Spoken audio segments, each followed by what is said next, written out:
تمام. طيب شلونكم؟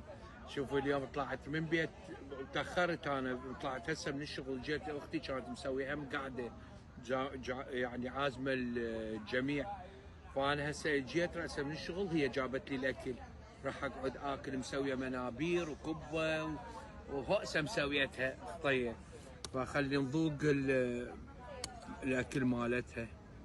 حتى هاي فته مال خبز، بس انا شنو يعجبني؟ شوفوا هذا ثوم بالخل، يعجبني اديره فوق الاكل، ينطي نكهه طيبه خاصه للباكه، وهم يقوي القلب، يقوي لي القلب. نذوق.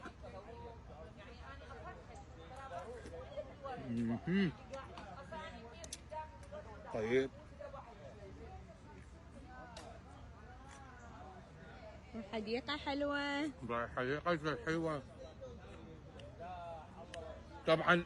هذا زنبور زنبور زنبور ببيت امك حريقة، هو يقول له زنبور ببيت امك حريقة ويشرد.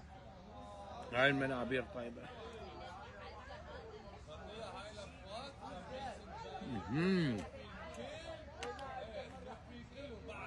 والله تمام. بس شنو رأيكم هيك أجواء؟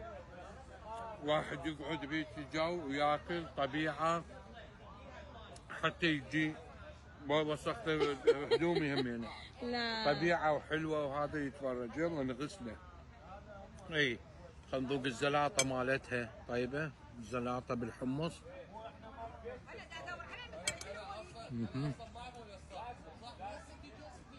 مسويتها بريش وندر.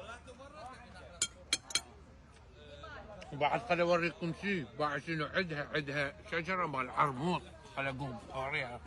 باعوا عندهم، باعوا هاي، باعوا جيبيها وريهم.